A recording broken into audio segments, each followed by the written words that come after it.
All right, Honey Badger Nation. Got a video I'm working on here for you guys. The frame is pretty much cracked and it's got a pretty bad cut in it. So follow along today and see how I fix that. Some think it's total. I don't think it's total. I think it's repairable. I think that's one of the reasons why I got the truck so cheap, because it had the frame crack in it. Between the cracked frame and the brakes and the transmission, I think that's the reason why it was totaled, mechanically totaled. But I think I can fix the frame. So follow along today and see what you think, if I can fix it.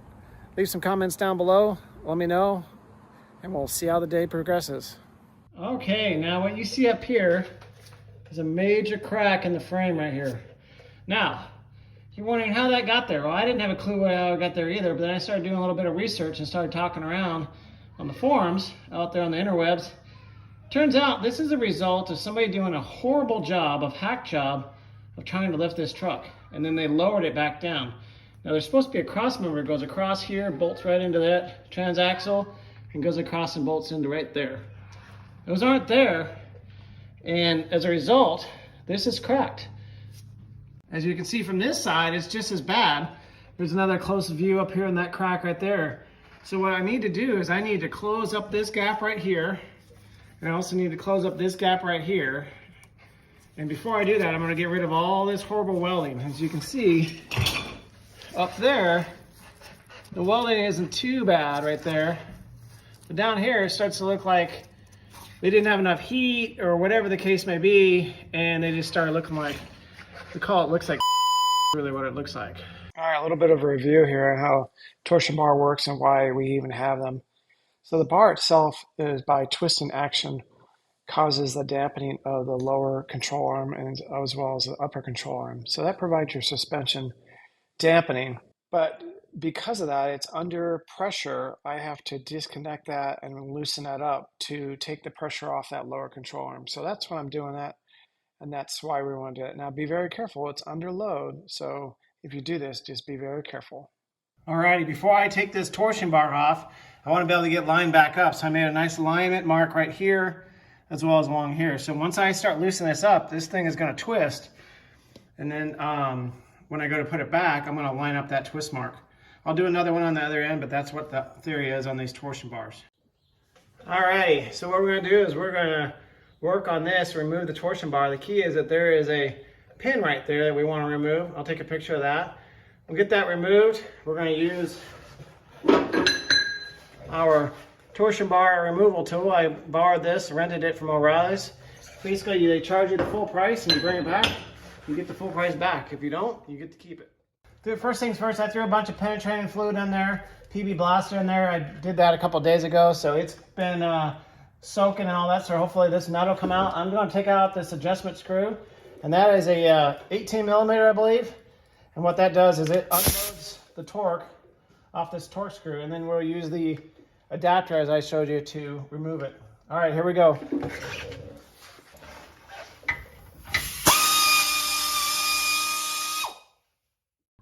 All right, we got this adjuster torque removal tool here. We got this in place, and what we're trying to do is loosen this up so this piece will come out. And once I take the torsion off of this, you can see right in here that it's sitting on this bar. Once I take the tension off, I can take this bar out, and then they'll release the tension off this torsion bar. Now I'm not going to take the torsion bar out because I don't need it. I just need to take the tension off of it to fix that suspension up there. All right, here we go. Notice it's at an angle because that's where it marks in the hole in the frame as well as the hole up top there. Make sure it's going the right direction.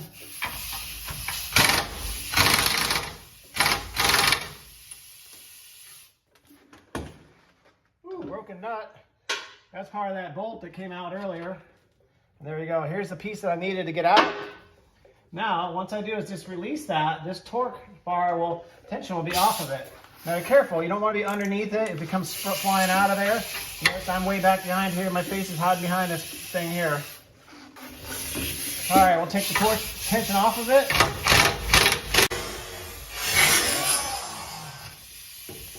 There we go. Tension's off, we're good. Now, this should be loose. Now, we'll go up there and see how much it turned. All right, now my plan is, and you're gonna see it, I'm just gonna record, I won't do a lot of talking, is I've already loosened and removed the shock bolt for that. I've already taken the weight off of this torque. And what we're gonna do is we're just gonna try to clean all this up with a grinder over on this side as well. We're gonna try to clamp this together, pull this together with a clamp, and then push some weight up here and close this up, close this gap up and weld it. As you can see, there's a tear right here in the metal, awful close to the transaxle, so we'll fix that as well. Probably gonna be a temporary fix. The correct way to do is cut all this off and get the right mount and put it on there. Well, as you guys know, I'm moving and I gotta get this fixed and get this truck out and moving and drivable. And am I gonna leave this as a permanent fix? No, I won't. I'll find a new bracket here, a new mount. We'll cut this current one off. And when we get a chance with the plasma and get it back up on the lift and fix all this, we'll probably do that at the same time we put the new suspension in, new upper and lower arms on, and you'll see a whole video on that as well.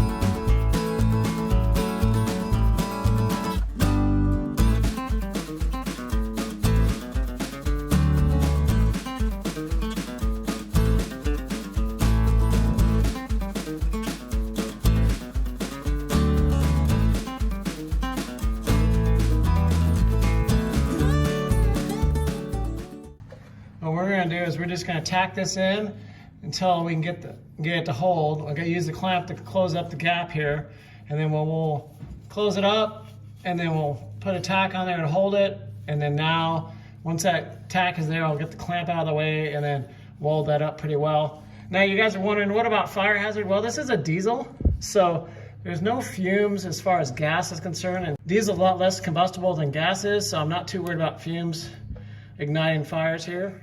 And what we can do is, once that's done, we'll also try to jack this up and move this piece a little closer and fix that weld. We'll fix that. It won't be permanent. It will just be a temporary fix. All right, a little brief introduction to welding. Now I wanted to figure out if I can use this welder with just a wire welder with gas flux cord wire here. And it's a simple wire welder. It's nothing special. And I want to know if I could do it. What I did is I measured the metal and I came up about 3.5 millimeters to 2.5, so it's in between these two. So this tells me I need to go to D2, which is going to be our heat setting here. So we're going to go maximum 2, and we're going to go D2 with that. Now what that tells me is that right here there's an asterisk that says here multiple passes required. So what I'll do is I'll just do, and I was going to build it up anyway, so that's not surprising me. So I'm just going to take my time. I'm going to do a little bit of practice on another piece of metal, make sure I get the heat right, get my welding back, my hand back correctly, and we'll go from there. I won't record it because it's rough on the camera, as well as I don't want my camera anywhere near the welding arc. So I'll get it welded up and do some welding, and I'll show you what I get afterwards.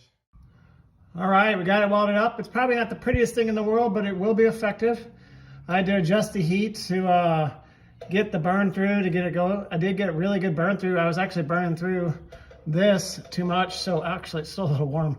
Burn through that, so burn through means that I'm getting a good heat transfer and the welding is actually occurring. It's not just kind of skipping across the top. So I got a good burn through there. I'm happy with it. It's not, like I said earlier, it is not permanent, but it will do for temporary. All right, there she is. It's effective. It's not very pretty, but it's effective. I had some really good burn through, so I know that was working really well.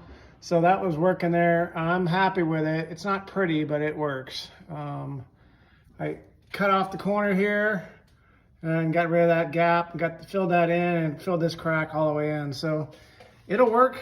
Like I said, this is just temporary, so don't get on me about permanent fixes.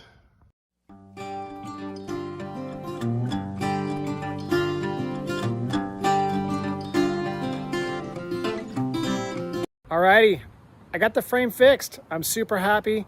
It's not a permanent fix. I will fix it later when I move and get the thing fixed. As you can see in the background, I've actually moved, so I'm just post-editing here. So you guys will have to see how it comes out in the future. All right, leave your comments down below. How long is my welding going to fix the problem? I it's not going to be a permanent fix. I have plans of fixing it. As you can see in the background, I've already moved, so I'm in the future recording this, post-editing. But just for the future and the fun, let me know how long you think it'll last. Also, if you like what you see, hit the subscribe button, hit the like button. The YouTube algorithm is looking for all that fun stuff, so keep following along. I'm enjoying the adventure.